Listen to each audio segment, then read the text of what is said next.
நீங்க ஜெபம் பண்ண வேண்டாம், உபவாசிக்க வேண்டாம், மற்ற மாதிரி எந்த ஒரு கர்த்தருக்காக நீங்க எந்த காரியங்கள் இங்க செய்ய வேண்டாம், ஏன்னா அவர் கல்வாரி சிலுவையில் ரத்தம் சிந்தி விட்டார், அதனால நீ என்ன பாவம் வேணாலும் நீ பண்ணு, உனக்கு பிரச்சனையே இல்லை, இயேசு வருகையில ஒன்னு எடுத்துட்டு போயிடுவார். கள்ள ஓநாய் கூட்டங்கள் சுத்துகிறது, ஒரு கூட்டம் கூடுகிறது, உனக்கு செல்ல செழிப்பாய் கர்த்தருனை வாழ வைப்பார், பணம் கோடி கோடியாய் உனக்கு தருவார், நீ செழிப்பாய் வாழ்வாய். அப்படியா? அப்படி வேதவசனம் சொல்லுகிறதா? இதுதான் ஒருமனப்பட்டு கூடுகிற கூட்டம். இந்த கூட்டம் தான் ஒரு மனம்.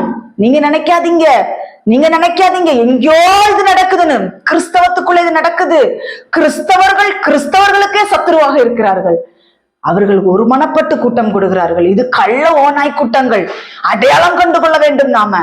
இங்கே அந்த என்ன கானானியர், ஏத்தியர், பெருசியர் இப்படிப்பட்டவர்கள், அந்த ராஜாக்கள் ஒருமனப்பட்டு அவர்கள் என்ன செய்கிறார்கள்?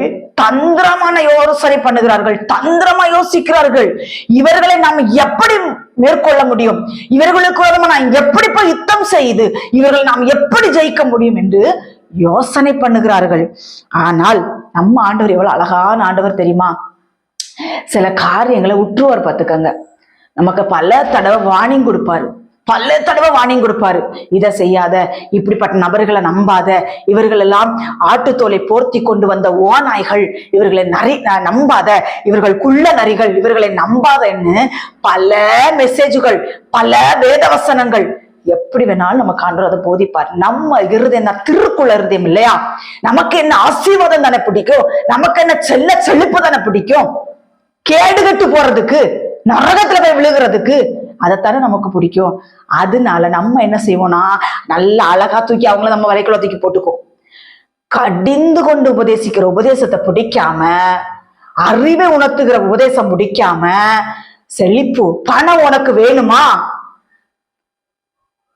கார் வேணுமா, பங்களா வேணுமா, அது வேணுமா, இது வேணுமா, உலகத்துக்குள்ளே அமைக்கி போட்டுட்டான் பிசாசு ஊழியக்காரனுகளை உண்டு. இதுல வர ஊழியக்காரனுகளை மரியாதையா பேசணுமா? எந்த ஊழியக்காரன மரியாதை பேசுறதுக்கு? பக்தி விருத்திக்க ஓடுற ஊழியக்காரங்க நாங்க மரியாதை தான் பேசுவோம். உலகத்துக்குரிய ஆடம்பரம் அது வேணாம், குப்பைகளை தூக்கி செவந்து கொண்டு திரிகிற ஊழியக்காரர்களுக்கு என்ன உங்களுக்கு எல்லாம் மரியாதை வேண்டி கிடக்குது? ஆத்து மக்களை நரகத்துல அழிக்கிறீங்க.